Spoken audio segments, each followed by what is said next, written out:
UK has voted to leave the European Union.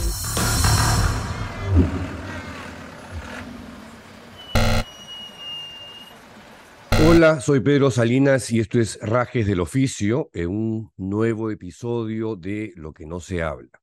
El día de mañana, sábado, se cumple una semana de la inesperada guerra en el Medio Oriente. No soy analista internacional, pero como muchos he seguido los sucesos desde el día uno. Y este programa lo estamos grabando miércoles a las 5:30 de la tarde y vamos a tratar de hacer un recuento de todo lo que ha ocurrido desde el sábado hasta el día de hoy, que no es poco.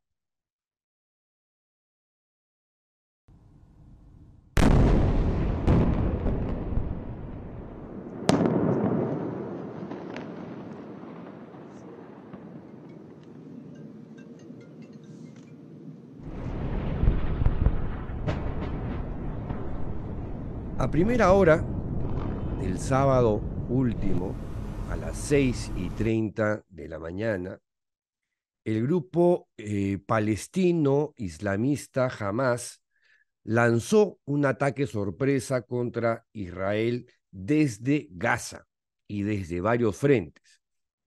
El ejército israelí ha respondido declarando el estado de guerra. Desde entonces, la escalada de violencia ha sido brutal y se le considera la más grave y la más grande entre Israel y grupos palestinos que se han declarado la guerra. El ataque masivo ha sido bautizado como Tormenta de Al-Aqsa y coincidió con el día de descanso sagrado para los judíos, el Shabbat, eh, y coincidió además con el 50º aniversario de un ataque sorpresivo de varios países árabes contra Israel el 6 de octubre de 1973, en lo que ha pasado a la historia como la guerra del Yom Kippur. Hamas lanzó desde Gaza miles de cohetes sobre territorio israelí, causando destrucción, muertes y pánico entre la población israelí. Israel respondió al ataque de Hamas con intensos bombardeos sobre Gaza y dio comienzo a lo que ha llamado la Operación Espadas de Hierro.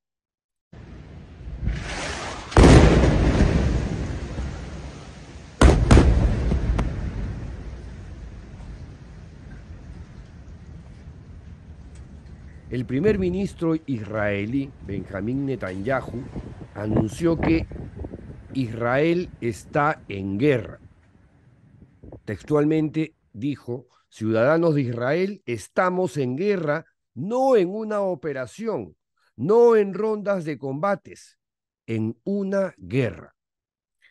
El ejército de Israel ha llamado a miles de reservistas para lo que se prevé que puede ser una contienda dura y larga, en la que podrían además activarse otros frentes que todavía no ha sucedido, pero que podría ocurrir en el corto plazo, con, por ejemplo, ataques desde el Líbano, donde el grupo chií Hezbollah ha celebrado ya la acción armada de Hamas. El grupo palestino Yihad Islámica también se ha sumado a esta operación Tormenta de Al-Aqsa desde Gaza. Los ataques coincidieron con la festividad judía del Simchat Torah, que se celebra al concluir la festividad judía de Sukkot, que dura una semana y es similar al periodo navideño cristiano.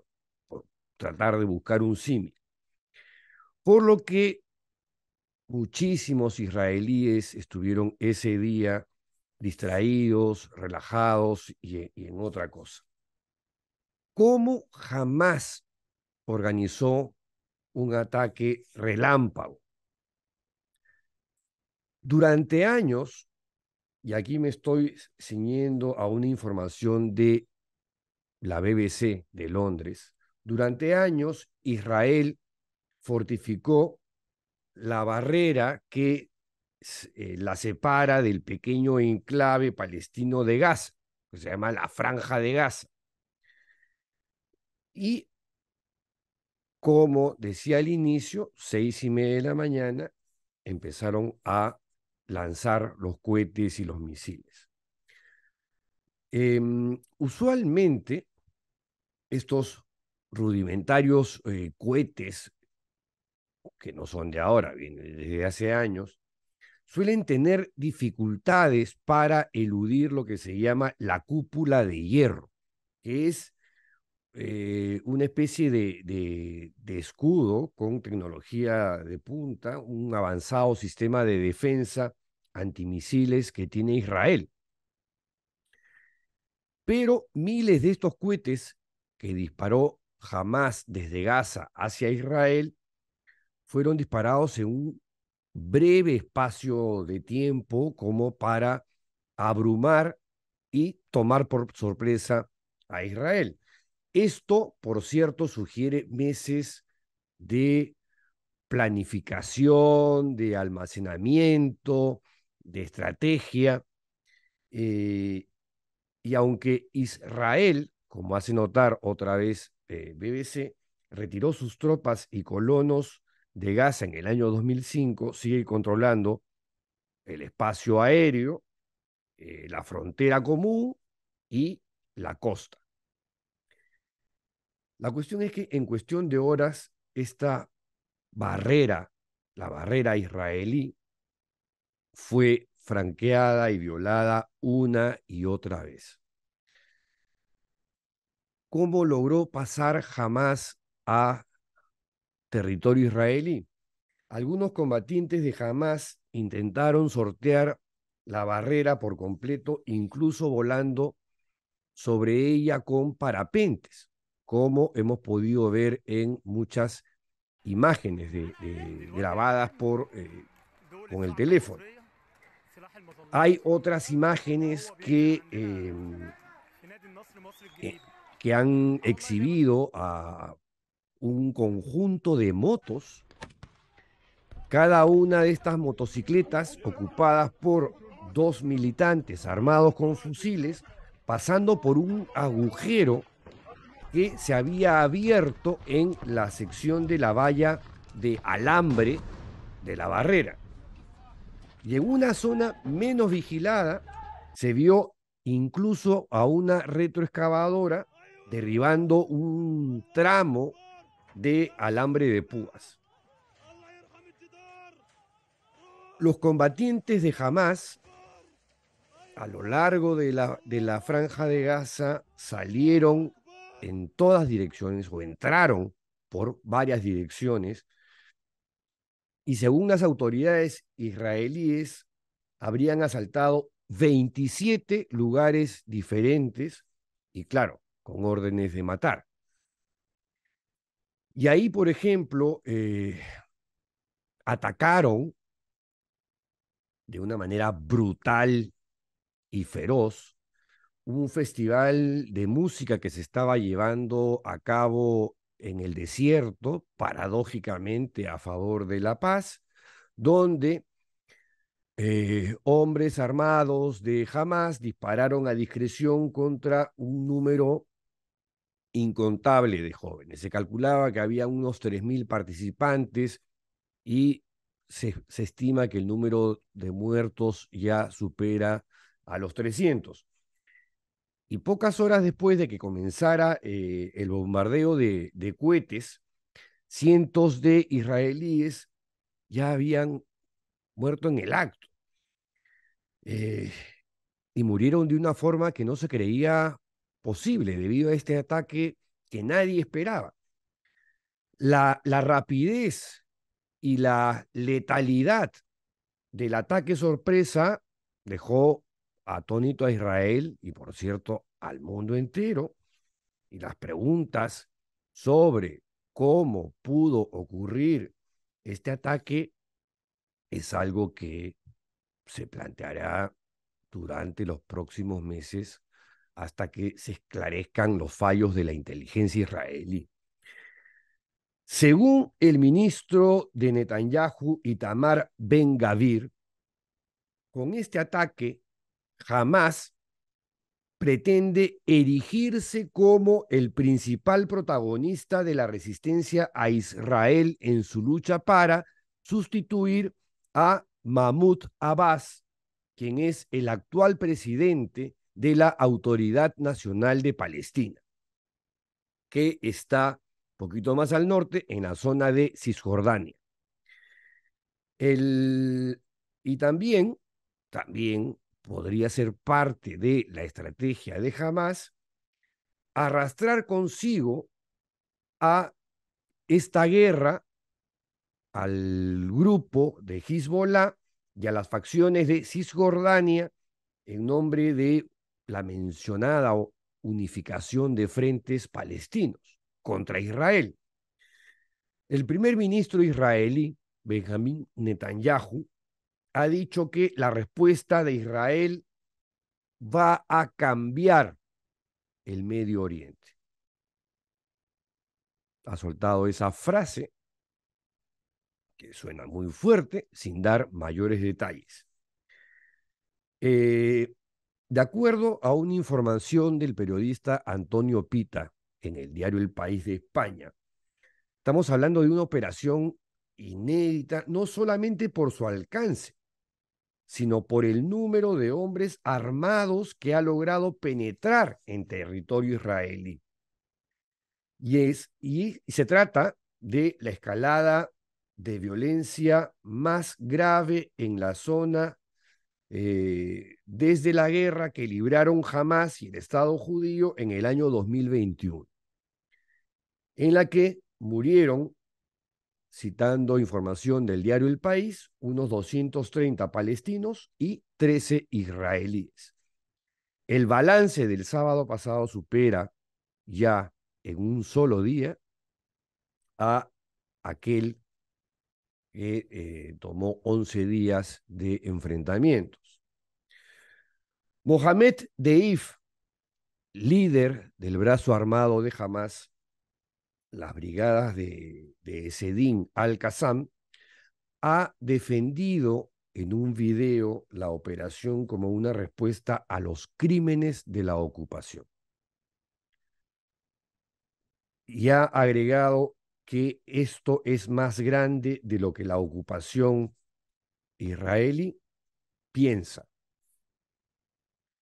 Por su parte, la Casa Blanca ha expresado a Israel un apoyo sólido como una roca e inquebrantable. Esto en palabras del presidente de los Estados Unidos, Joe Biden. La Unión Europea, de otra parte, ha condenado a su vez inequívocamente la agresión y ha expresado su solidaridad con Israel.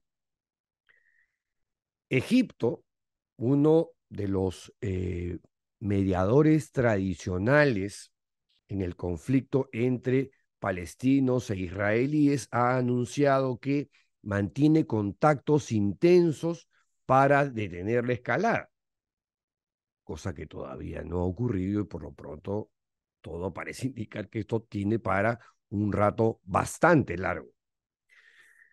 En otras informaciones, el diario El Mundo, en una nota firmada por Haitham Amirá, comenta estas imágenes que hemos visto durante la semana y que han mostrado con creces que la realidad supera cualquier ficción, donde hemos visto lo nunca visto y cosas inimaginables. Señala esta información del mundo que los servicios de inteligencia de Israel no vieron venir una operación masiva que ha debido llevar meses de preparación con un altísimo número de personas implicadas.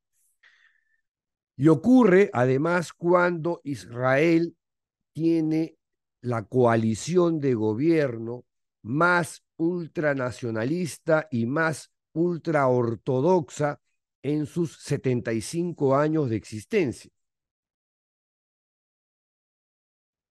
De otra parte, BBC ofrece tres claves para entender por qué jamás el ataque de Hamas no tendría precedentes. Y vuelve a citar al primer ministro Benjamín Netanyahu cuando dijo que el enemigo pagará un precio que nunca ha conocido. Estamos en guerra y la vamos a ganar.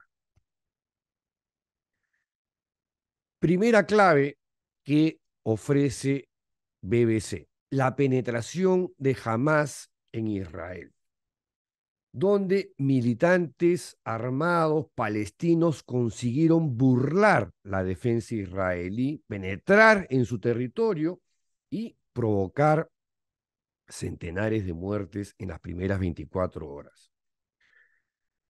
Jamás nunca había intentado algo tan audaz. Y explica el mundo que la frontera entre Israel y la franja de Gaza está fuertemente fortificada. Tan es así que se considera una de las más fortificadas del planeta.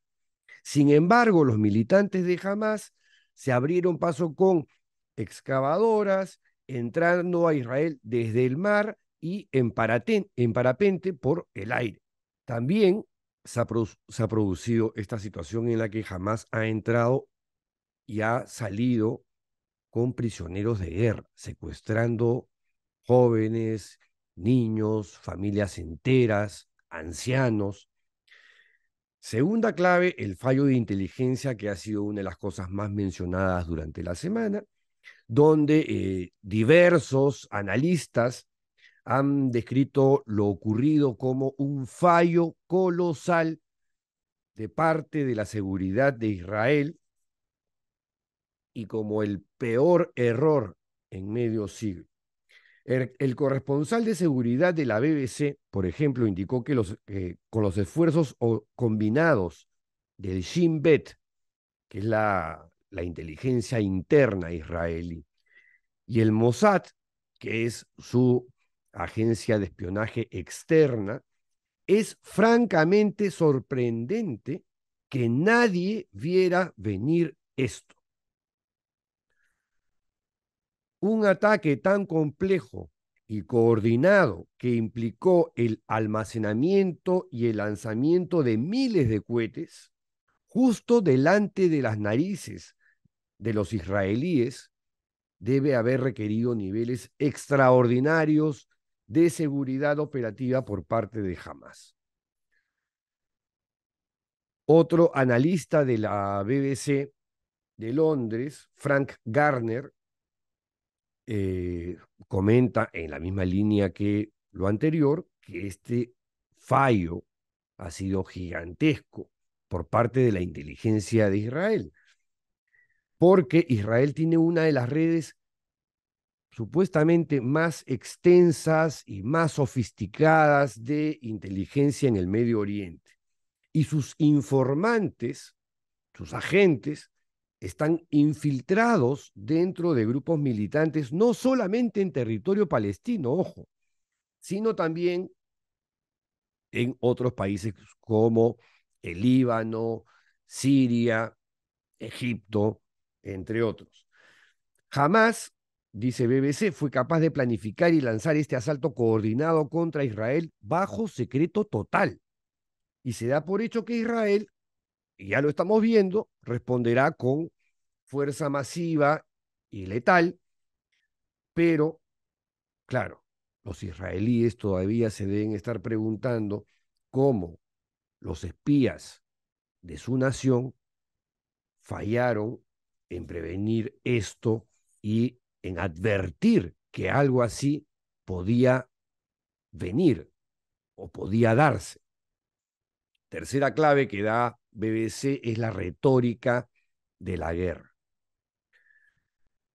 La retórica o la narrativa de los líderes israelíes por un lado y los palestinos por el otro, claramente están marcando la gravedad de los enfrentamientos, ¿no?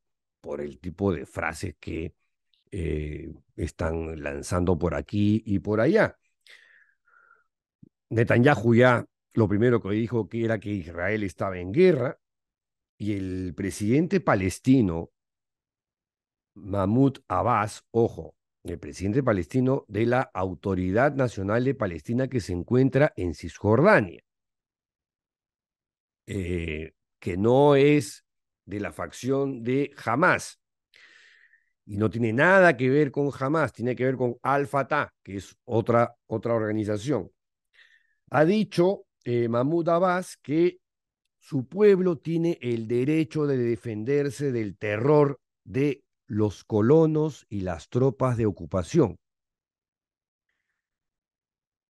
Por su lado, el comandante militar, este sí, de Hamas, Mohammad Deif, ha dicho, este es el día de la mayor batalla para acabar con la última ocupación en la tierra.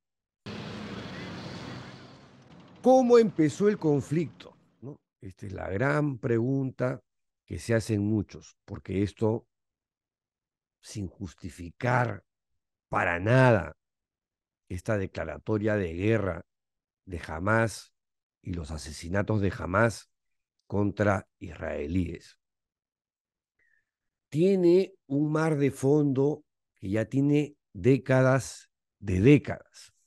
Y esto lo explica muy bien también BBC Mundo. BBC Mundo recuerda que tras la Segunda Guerra Mundial y el Holocausto, la Shoah, aumentó la presión por establecer un Estado judío. El plan original contemplaba la partición del territorio controlado entonces por el Reino Unido entre judíos y palestinos. Después de la fundación de Israel, que fue el 14 de mayo de 1948, la tensión pasó de ser un tema local a un asunto regional. Al día siguiente de que se declarase la fundación de Israel en mayo del 48, Egipto, Jordania, Siria e Irak invadieron este territorio. Fue la primera guerra árabe-israelí, también conocida como la Guerra de la Independencia o de la Liberación. Tras esta guerra, tras esta conflagración, el territorio inicialmente previsto por las Naciones Unidas para un Estado árabe se redujo a la mitad. En 1967 se produjo la Guerra de los 6 días y esta ocurrió entre el 5 y el 10 de junio de 1967. Fue una victoria aplastante por parte de Israel frente a una coalición árabe, y es ahí cuando Israel capturó la Franja de Gaza y la península del Sinaí a Egipto. Cisjordania a Jordania y los altos del Golán a Siria. En esa conflagración, 500.000 de palestinos se vieron obligados a huir. El último conflicto árabe-israelí sería la guerra del Yom Kippur en 1973, que enfrentó a Egipto y a Siria contra Israel y le permitió a El Cairo recuperar el Sinaí, que fue entregado completamente por Israel en el año 1982. Pero Gaza siguió bajo el control de Israel. 6 años después, recuerda BBC, Egipto se convierte en el primer país árabe en firmar la paz con Israel. Un ejemplo que fue solamente seguido por Jordania. Otra pregunta clave en esta historia: ¿por qué se fundó Israel en el Medio Oriente? De acuerdo a BBC, la tradición judía indica que la zona en la que se asienta Israel es la tierra prometida por Dios al primer patriarca Abraham y a sus descendientes. Y se evoca también que Roma fue el imperio que le puso a la región el nombre de Palestina. 7 décadas después de Cristo, se expulsó a los judíos tras combatir a los movimientos nacionalistas que perseguían la independencia. Y con el surgimiento del Islam, ya estamos hablando del siglo 7 después de Cristo, Palestina fue ocupada por los árabes y luego conquistada por los cruzados europeos. Como verán, esta zona, este territorio, ha estado siempre en conflicto, ya sea por cuestiones territoriales, políticas y religiosas. O religiosas, o cual no, las tres juntas. Ya en tiempos más contemporáneos, el Comité Especial de las Naciones Unidas sobre Palestina aseguró en un informe a la Asamblea General del 3 de septiembre de 1947 que los motivos para que un Estado judío se estableciera en el Medio Oriente se centraban en argumentos, y esto es textual, en argumentos basados en fuentes bíblicas e históricas. Y se cita la declaración de Balfour de 1917, en la que el gobierno británico se declara a favor de un hogar nacional para los judíos en Palestina y en el mandato británico sobre Palestina. Allí se reconoce la conexión histórica del pueblo judío con Palestina y las bases para reconstruir este hogar nacional judío en dicha región. Luego ocurre lo que ya casi todos conocen: después de el Holocausto, después de la Shoah, después del genocidio contra millones de judíos en Europa, creció la presión internacional para el reconocimiento de un Estado de Israel, un Estado judío. Al no poder resolver la polarización entre el nacionalismo árabe y el sionismo, el gobierno británico trasladó el problema a Naciones Unidas y se fue de la zona. Hay algunas películas que son sumamente ilustrativas sobre esta parte de la historia. ¿Qué ocurre con los judíos después de la Segunda Guerra Mundial? Que cuando regresan a sus casas en Alemania, en Hungría, todos los países de Europa donde fueron perseguidos, se encontraron con que ya no existían porque habían sido derrumbadas, destruidas por las bombas, ya sea de los aliados o los alemanes, tuvieron que emigrar, tuvieron que salir de los países donde estaban asentados. Pero volviendo a la historia de BBC, el, el 29 de noviembre de 1947, la Asamblea General de Naciones Unidas aprobó un plan para la partición de Palestina que recomendaba la creación de un Estado árabe independiente y uno judío, y un régimen especial para la ciudad de Jerusalén, ¿no? Esta cuestión también es un tema que forma parte de este conflicto que, que no, hasta el día de hoy no tiene visos de solución. El plan fue aceptado por los israelíes, pero no por los árabes, que lo veían como una pérdida de su territorio, y por eso es que nunca se implementó. Un día antes de que expiara el mandato británico de Palestina, el 14 de mayo de 1948, la Agencia Judía para Israel, representante de los judíos durante este mandato, declaró la independencia del Estado de Israel. Y al día siguiente, inmediatamente, Israel solicitó ser miembro de Naciones Unidas, estatus que finalmente logró un año después.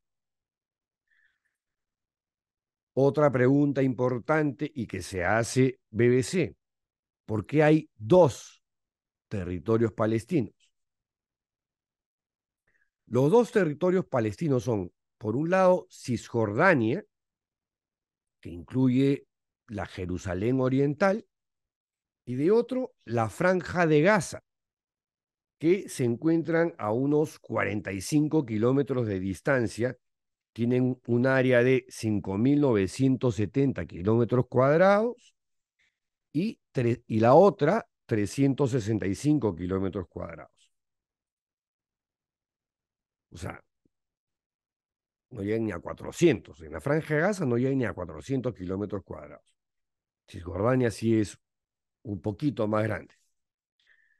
Gaza es una franja de 41 kilómetros de largo y que está entre los 6 y 12 kilómetros de ancho.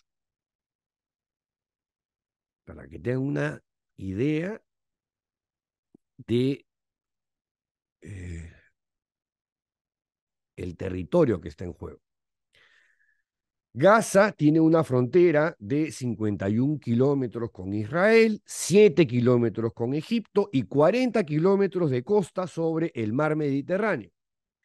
La franja de Gaza fue capturada por Israel en la guerra de 1967, como decíamos hace un rato, y recién la desocupó en el año 2005, aunque mantuvo un bloqueo por aire, mar y tierra que restringe hasta el día de hoy el movimiento de bienes, de servicios y obviamente de personas que tienen que transitar por cuestiones de trabajo, familiares o qué sé yo. Y actualmente la franja de Gaza está controlada por la organización Hamas, que es el principal grupo islámico palestino que nunca ha reconocido los acuerdos firmados entre otras, vamos a llamar, facciones palestinas e israelíes. Cisjordania, en cambio, donde está la Autoridad Nacional de Palestina, está regida por esta organización. Es más, el gobierno palestino ha sido, de Cisjordania, ha sido reconocido internacionalmente, y ahí su principal facción, vamos a llamarla así, es Al-Fatah, ¿no? Que no es fundamentalista islámica, es más secular. Tras años de atentados palestinos y asesinatos selectivos contra las fuerzas de seguridad israelíes, la Organización para la Liberación de Palestina, la famosa OLP de Yasser Arafat, e Israel firmarían eh, los acuerdos de paz de Oslo, y esto ocurrió en el año 1993. Tan es así que Isaac Rabin y Arafat obtuvieron el Premio Nobel de la Paz. Ahí se renunció a la violencia y al terrorismo y se reconoció el derecho de Israel a existir en paz y seguridad. Un reconocimiento que la organización islámica fundamentalista jamás, nunca aceptó. Tras los acuerdos firmados en la capital de Noruega, en Oslo, fue creada la Autoridad Nacional Palestina, que es, por cierto, la que representa a los palestinos a nivel internacional, ante los foros internacionales. Jerusalén. Jerusalén, la manzana de la discordia. Es el punto o uno de los puntos más conflictivos entre las partes. Y ahí sí las diferencias parecieran ser irreconciliables. ¿Por qué? Porque Israel, por ejemplo, reclama soberanía sobre la ciudad. Y ojo, que estamos hablando de la Jerusalén que es sagrada, no solamente para los judíos, también para los árabes palestinos y también para los cristianos. Israel asegura además que es su capital, ¿no? Tras tomar Jerusalén Oriental en el año 1967, algo que no es reconocido internacionalmente. Los palestinos, por su lado, quieren que Jerusalén Oriental sea su capital. Entonces ahí hay un problema que hasta la fecha no se ha resuelto, ni siquiera digo del todo, no se ha resuelto para nada. BBC se pregunta, ¿es Palestina un país? Naciones Unidas reconoció a Palestina como Estado observador, pero no miembro. Y esto ocurrió a fines del año 2012.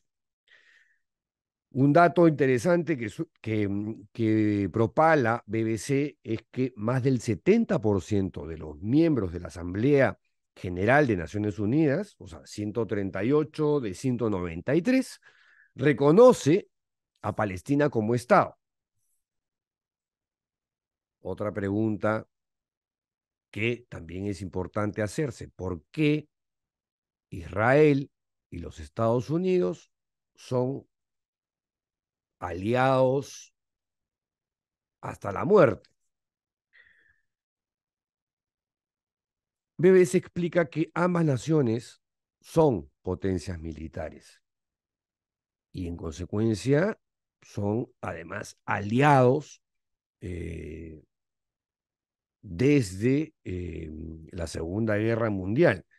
Israel, un dato que no puede pasar desapercibido, es uno de los mayores receptores de la ayuda estadounidense. Mientras que los palestinos no tienen el apoyo abierto de una gran potencia. En la práctica, Siria e Irán y el grupo libanés Hezbollah son sus principales apoyos. Pero claro, comparados con Estados Unidos, El único tema que Irán sí tiene armas nucleares, ¿no? Pero bueno, ¿qué tendría que ocurrir para que se dé la posibilidad, se dé una oportunidad para una paz duradera? Y aquí BBC trata de responder a esto, una pregunta de lo más compleja, y dice que los israelíes tendrían que apoyar un Estado soberano para los palestinos, levantar el bloqueo a Gaza, así como las restricciones de movimiento en Cisjordania y Jerusalén Oriental. De otra parte, los palestinos deberían renunciar a la violencia y reconocer el Estado de Israel. Si se da todo eso, podría haber una paz duradera. Y claro, como les decía hace unos minutos, el tema más complejo, más complicado de resolver es el de Jerusalén, la capital tanto para los palestinos como para los israelíes. Y un pacto de esta naturaleza, adivinarán algunos, es prácticamente imposible, y menos en una situación de guerra como la presente. Otra pregunta importante. ¿Qué es Hamas? Hamas es un grupo islamista extremo, fundamentalista, de origen palestino, que no reconoce el Estado de Israel, eh, y tanto Alemania como la Unión Europea, los Estados Unidos e incluso algunos países árabes consideran a Hamas como una organización terrorista, porque ellos se reclaman para sí que son una organización política, sí, pero también tienen un brazo armado y es un brazo armado terrorista.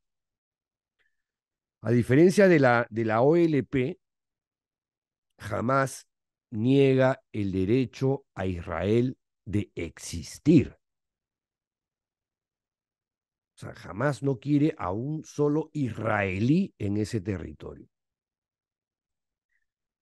Y adicionalmente, no es que solamente tenga un pequeño ejército, no, tiene varias organizaciones militares, entre ellos están las brigadas Qassam, que han llevado a cabo numerosos ataques y atentados suicidas contra Israel en los últimos años, como recuerda eh, Deutsche Welle.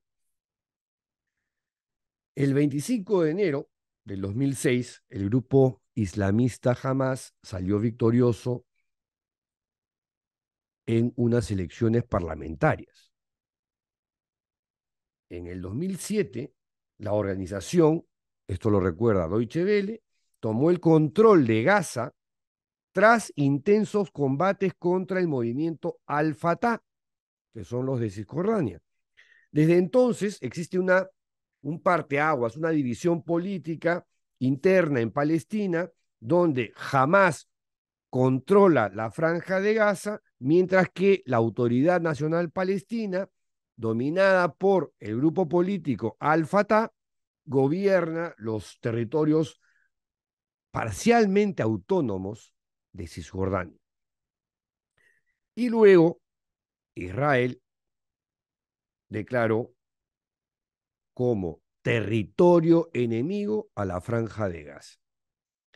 La franja de Gaza, todo hay que decirlo, es una de las zonas más densamente pobladas del planeta Tierra.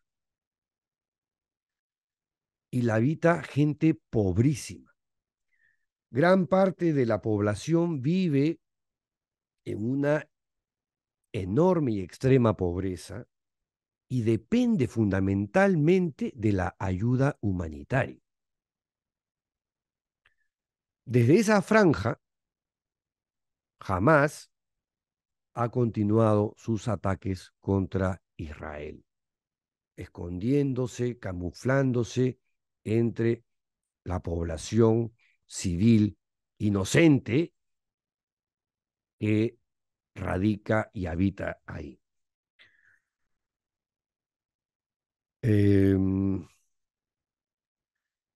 Y desde ahí, desde la Franja de Gaza, Hamás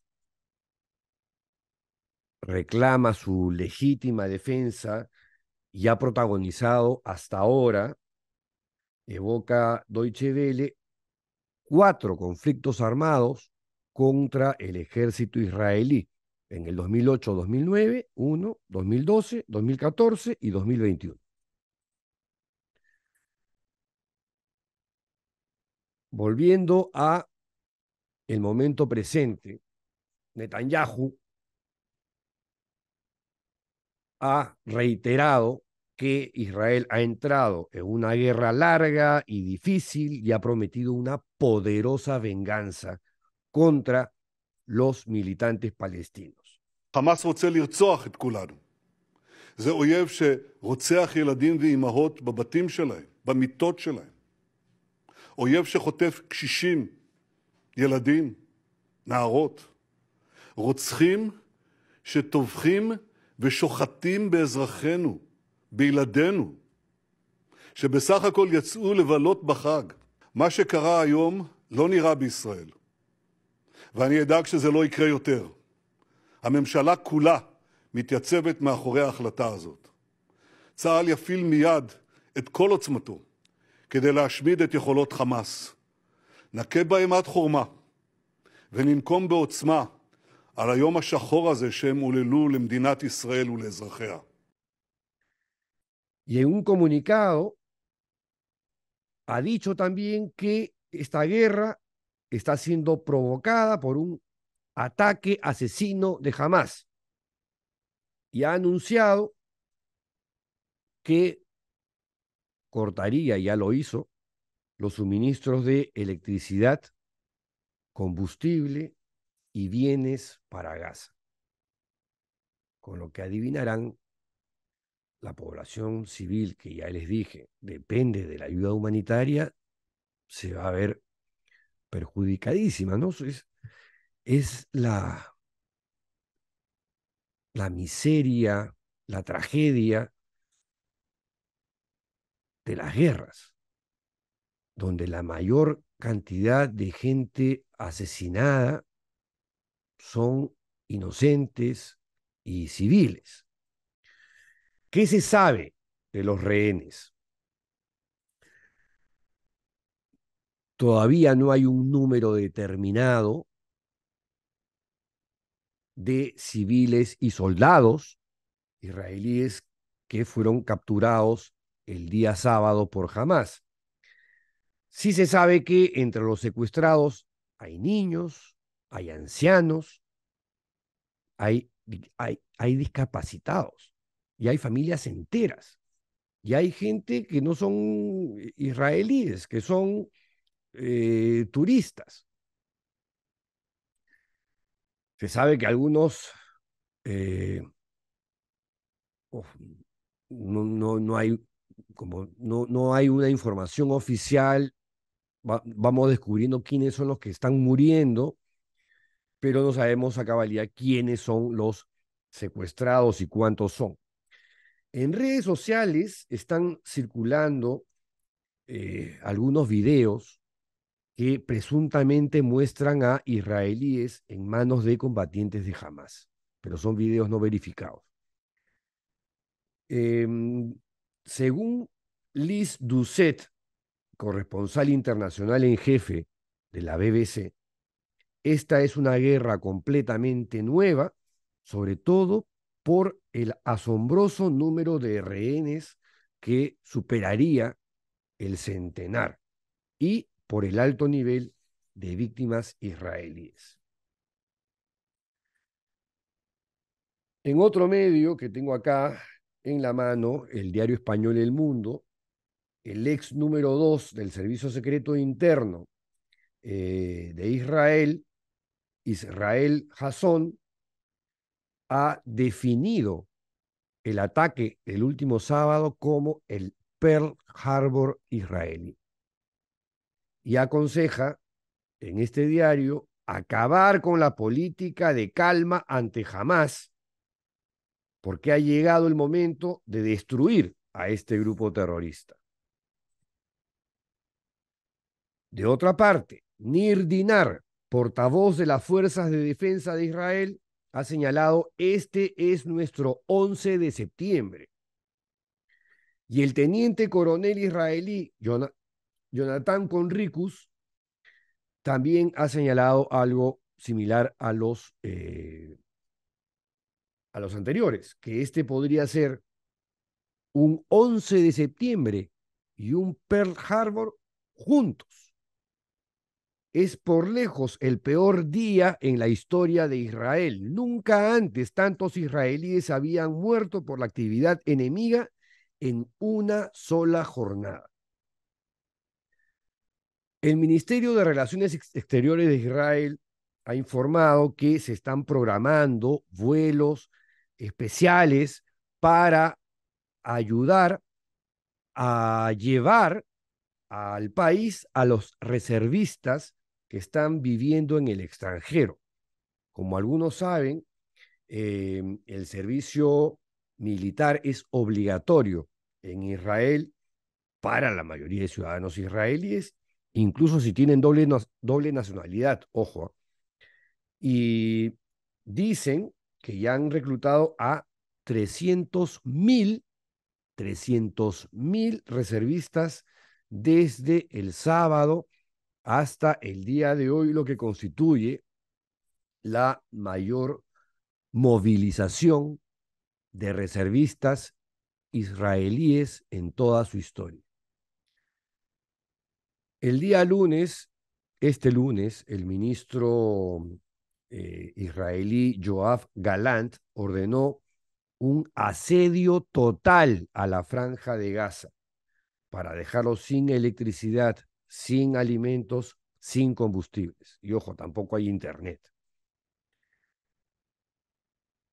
En la franja de Gaza viven cerca de 2,3 millones de palestinos y, como les decía, es una de las regiones eh, más pobladas en términos de densidad en el globo terráqueo. Otra información, esta del diario El País, indica que la explosión de violencia amenaza con extenderse a otras zonas de la región. Y las consecuencias políticas no podrían ser otras que la inestabilidad y el reforzamiento de las posiciones más bélicas y radicales. Por lo pronto, no se ve, no salta a la vista un intento de mediación internacional que sea efectiva para que termine con este baño de sangre y se extienda a otras zonas como Cisjordania, donde está Al-Fatah y la Autoridad Nacional Palestina. Y la frontera con Líbano, que es otro flanco que podría abrirse y provocaría una situación ahí sí fuera de control, ¿no? Porque ya estamos hablando de un Israel rodeado por todas partes. Eh, Ahora, es verdad que Israel tiene aliados muy importantes,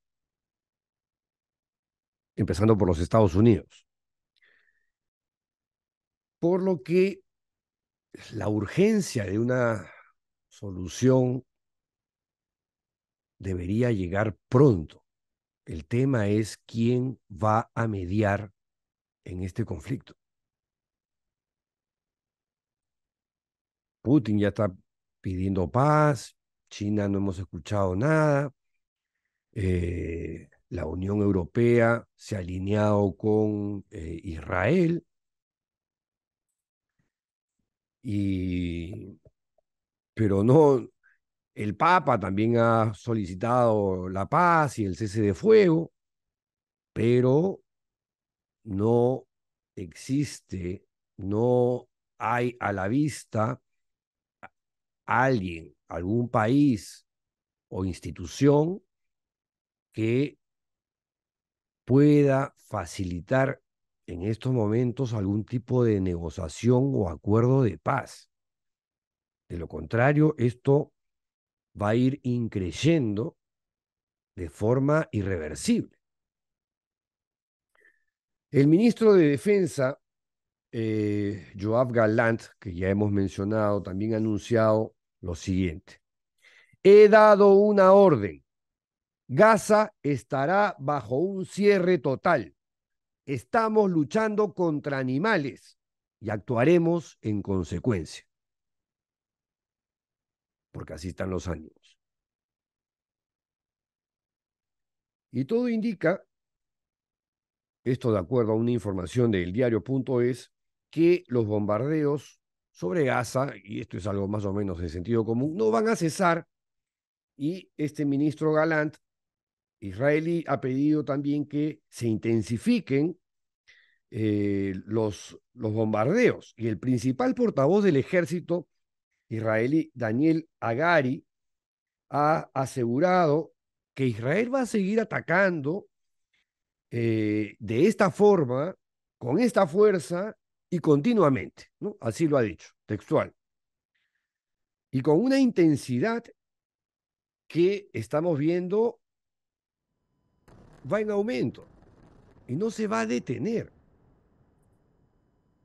porque hay mucha virulencia y hay mucha agua bajo el puente, y la forma como ha atacado Hamas ha sido realmente feroz y brutal, y no ha habido algo que lo gatille como en otros conflictos anteriores. El diario norteamericano, The Wall Street Journal, ha acusado a Teherán, la capital de Irán, de ayudar a Hamas a planificar el ataque desde agosto y de dar luz verde a su inicio. Esta información es relativamente nueva, lo dice además Wall Street Journal, citando fuentes del grupo palestino Hamas y del grupo libanés Hezbollah, donde habrían asegurado que miembros de la Guardia Revolucionaria iraní habrían ayudado en esta gran operación denominada Tormenta de Al-Aqsa. Sin embargo, el gobierno de los Estados Unidos, la Casa Blanca, ha afirmado que no hay pruebas de la supuesta implicación de Irán en este ataque sorpresa del sábado último. Y la comunidad internacional está pendiente, como les contaba, de un segundo frente en el norte de Israel, o sea, en la frontera con Líbano. El ejército israelí ha informado de que sus soldados mataron a varios sospechosos armados que se infiltraron en territorio israelí desde territorio libanés. Y también ha confirmado en un comunicado, de otro lado, el ejército libanés, que áreas fronterizas están siendo objeto de bombardeos aéreos y de artillería por parte del enemigo israelí. El grupo chií libanés Hezbollah ha confirmado además que ha atacado con morteros en apoyo a los palestinos. O sea que lo que, lo que se especulaba comienza a tomar cuerpo en la frontera del norte de Israel. Otra información publicada por el New York Times por los analistas Andrés Ramírez y Emma Bubola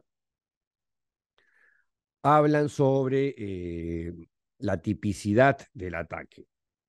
y señala, el implacable y mortífero conflicto entre israelíes y palestinos ya tiene siglos, han dejado miles de muertos y a veces el derramamiento de sangre ha sido incitado por Israel, otras veces la violencia ha sido desencadenada por ataques de Hamas.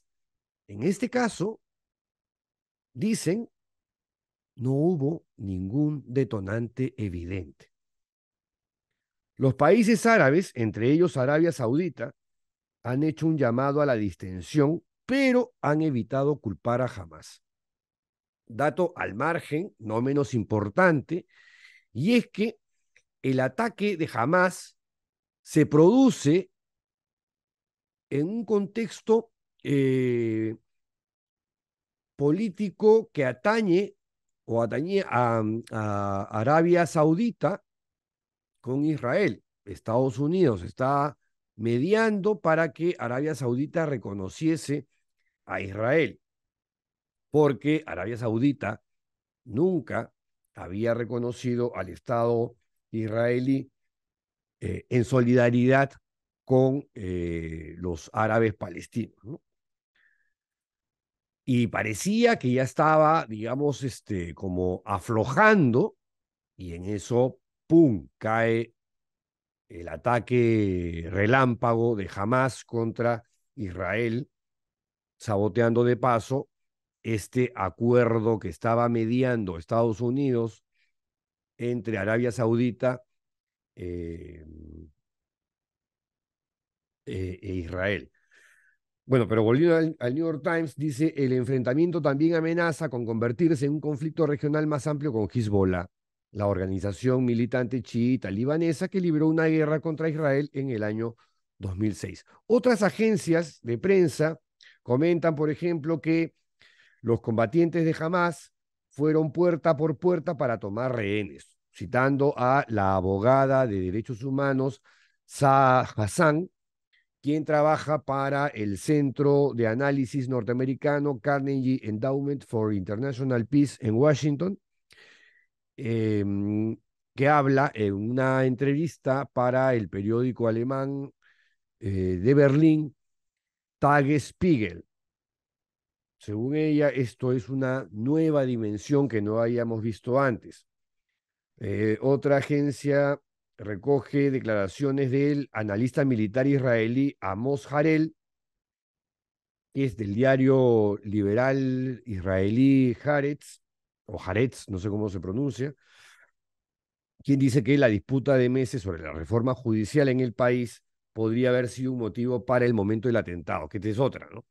A nivel interno, el gobierno de Netanyahu, de extrema derecha, estaba con una oposición muy fuerte porque estaba pretendiendo reformar judicial, reduciendo y poniendo en cuestión el tema de la separación e independencia de poderes. O sea, digamos, para tener una idea un poquito más amplia de todas las cosas que han estado ocurriendo en estos últimos tiempos antes del el ataque de Hamas a Israel. ¿Qué dice este analista militar israelí? Que el ataque golpea a Israel en un mal momento de política interior y esto puede haber sido parte del cálculo de Hamas, aprovechar la debilidad interna israelí. La Unión Europea, de otro lado, también anunció que congelaría toda la ayuda de la Unión Europea a los territorios palestinos. Y acá sale también, bueno, la información que ya hemos dado hace un rato, que en la franja de Gaza viven 2,3 millones de palestinos en una superficie de 365 kilómetros cuadrados y que según cifras de Naciones Unidas, el 80% de la población de la franja de Gaza depende de ayuda internacional. Volviendo a Hezbollah. ¿Qué hará Hezbollah? Es la pregunta que se hacen los analistas de seguridad, los analistas militares en el propio Israel. Israel deben estar pensando qué debemos hacer en el norte. según Juan Carlos Sanz, del diario El País, la escalada de incidentes bélicos en la frontera con Líbano amenaza con abrir un nuevo frente contra la milicia pro-iraní de Hezbollah.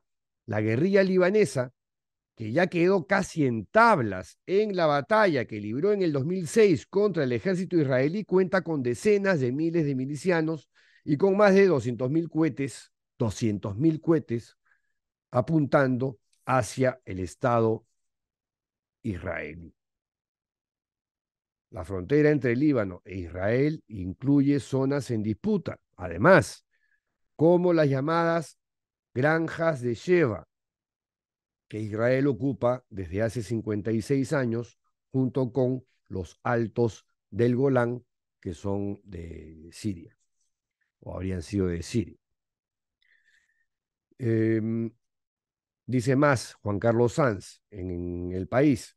Al mismo tiempo que la tensión se dispara en la frontera entre Israel y Líbano, dos países que siguen técnicamente en guerra y sin reconocerse diplomáticamente, por aguas cercanas del Mediterráneo Oriental, navega el grupo de combate del portaaviones Gerald Ford, el más potente de la Armada de los Estados Unidos.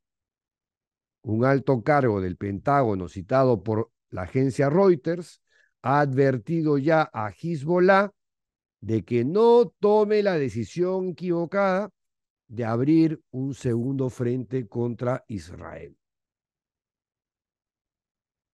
Que vean hasta dónde puede escalar este conflicto. Si Ucrania nos llamó la atención, esto puede ser más trágico y terrible. Además, en un planeta con problemas de calentamiento global, crisis económica, una guerra más, me parece una cosa inconcebible en estos tiempos. Algunos puntos de vista que no necesariamente comparto, pero que sí me parece importante escuchar, porque nos abren un poquito la mente, ¿no? Nos hacen ver un poco la foto grande. Un artículo de Olga Rodríguez en el diario.es recuerda que en la guerra de los 6 días de 1967, Israel ocupó ilegalmente, con condena de varias resoluciones de Naciones Unidas, Cisjordania, Gaza, Jerusalén Este, los Altos del Golán sirios y el Sinaí egipcio. Al día de hoy, esa ocupación se mantiene, dice, salvo en el Sinaí, devuelto a Egipto en 1979 tras la firma de los acuerdos de paz de Camp David. En Cisjordania y Jerusalén Este, viven más de 500.000 colonos judíos que ocupan tierras palestinas. La vida en Cisjordania es muy dura para la población palestina. Está sometida a un régimen de segregación y sufre limitación en su libertad de movimientos, con la existencia de unos 200 puestos militares israelíes permanentes y algunos que aparentemente se mueven, ¿no? Que no son estables, que son móviles, y que con 5% de las muertes han sido de palestinos, según datos de Naciones Unidas. Y va rematando con la cita a un diputado y miembro del partido israelí Likud, el cual es el partido de Netanyahu, se refiere acá a Ariel Kalner, que llamaba a una segunda Nakba, o Nakba, que es una especie de masacre, ¿no? Y el ministro de Finanzas israelí, que se define a sí mismo como fascista y homófobo, dijo: tenemos que ser crueles ahora y no considerar demasiado a los cautivos. Y termina diciendo Olga Rodríguez en el diario.es que la paz siempre es posible. Sí, esto ya no lo dice ella, ¿no? Pero en el Medio Oriente, con este tipo de complejidades, la paz pareciera más bien imposible. Ya para ir terminando, el diario El Mundo advierte que el ataque terrorista de Hamás contra Israel supone una injustificable escalada de violencia criminal que apunta directamente a los civiles y constata el fracaso de la comunidad internacional para solucionar un conflicto enquistado. La carnicería merece una condena sin paliativos y no puede escudarse en la defensa de la causa palestina. El conflicto árabe-israelí se alarga casi un siglo y es único en el mundo. Las diferentes fórmulas de pacificación han fracasado una detrás de otra sin que la comunidad internacional haya conseguido frenar los recurrentes estallidos de violencia. Con su agresión, Hamás daña de forma irremediable la causa palestina y amenaza con desestabilizar aún más Oriente Próximo. Ningún beneficio sacará de ello la población palestina, que sufrirá las consecuencias del legítimo derecho a la defensa que ejercerá Israel. Esto es un editorial del diario El Mundo del pasado 10 de octubre. Últimas noticias: Israel ha anunciado la formación de un gobierno de emergencia en el que participará el principal partido de la oposición para manejar parte de las operaciones de guerra con Hamás, mientras continúan los bombardeos israelíes contra Gaza. También se va a establecer, han dicho, un gabinete de gestión de la guerra con 3 miembros. Estos son el propio Netanyahu, el primer ministro de Israel, el ministro de Defensa, Yoav Gallant, que ya hemos mencionado varias veces, y el exministro de Defensa, Benny Gantz, quien es un veterano general que hoy lidera un partido de oposición, pero minoritario. Y en el gabinete de emergencia participará Yair Lapid, el líder de la oposición, que, dicho sea de paso, o todo hay que decirlo, es el que precedió a Netanyahu como primer ministro hasta fines del año pasado.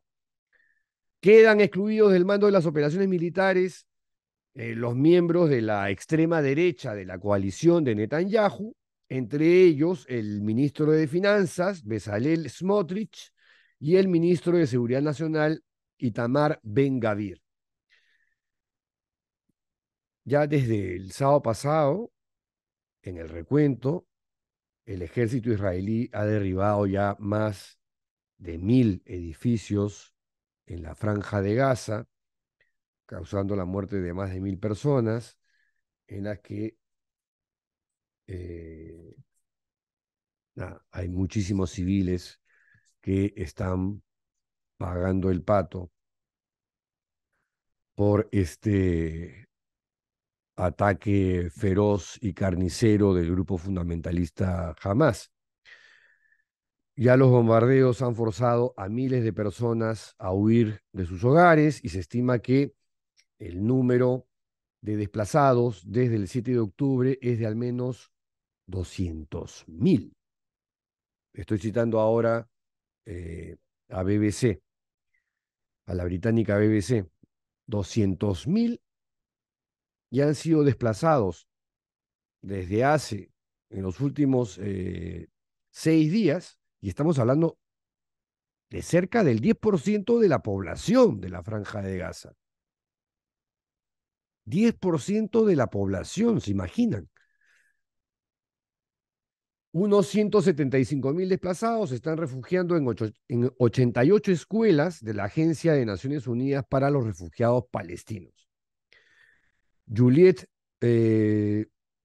Touma, directora de comunicaciones de la Agencia de Naciones Unidas para los Refugiados Palestinos, que tiene base en Jordania, ha dicho: las escuelas de la ONU en Gaza, que sirven de refugio desde el 7 de octubre, están a su máxima capacidad. Y con ese último dato, nos quedamos ahí. Vamos a seguir este asunto de interés global y regresamos la próxima semana con otra videocolumna. Chao.